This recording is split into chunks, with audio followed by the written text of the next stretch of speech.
Hey guys, I'm going to be reacting to gingerbread haunted house cake with candy corn cake flavors of Halloween. Hi guys, I'm Jen Jones. Welcome back to my Haunted Halloween channel. Okay. Today I'm going to be showing you how to make a haunted house gingerbread. I love haunted houses and I love being scared of them, but hate it at the same time. I don't really get it.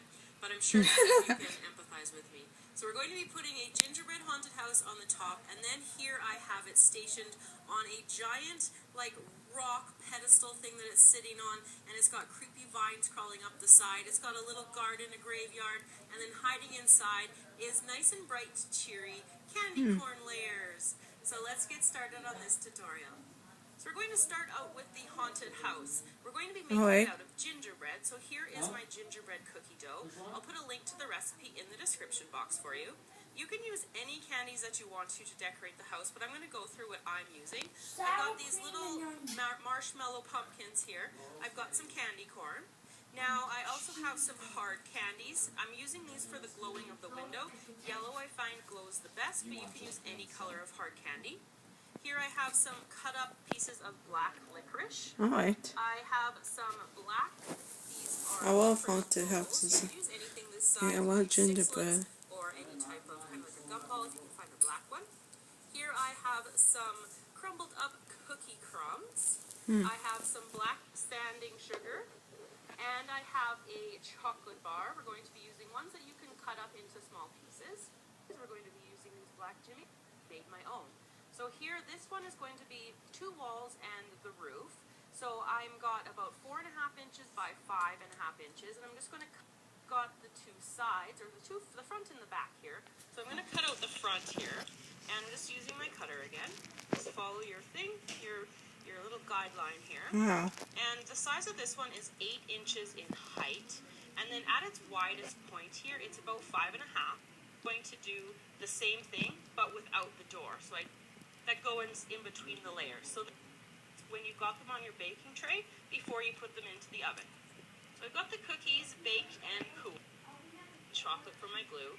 And I'm just putting it here on the edges. You don't want to push too much there because you don't want it to squeeze into the window.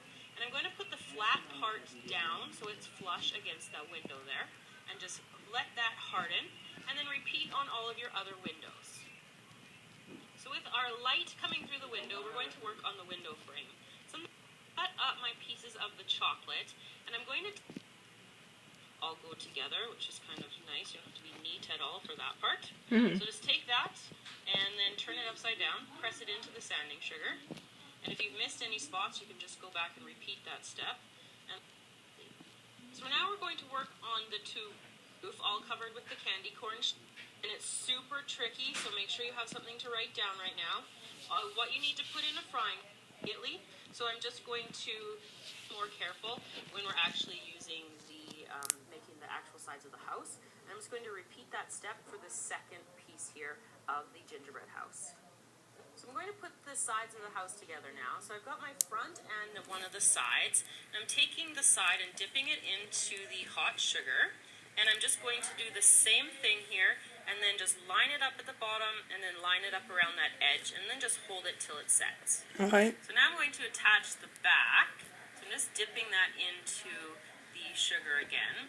And if you're working while it's still a little bit warm, you'll be able to kind of move the house a little bit still in order to match up the sides and the front a little bit better. So I'm just doing that here, and put that into place, and let that harden. Now for our final wall, I have to dip both sides of this one in here, and it is a little here, and then just line it up on top.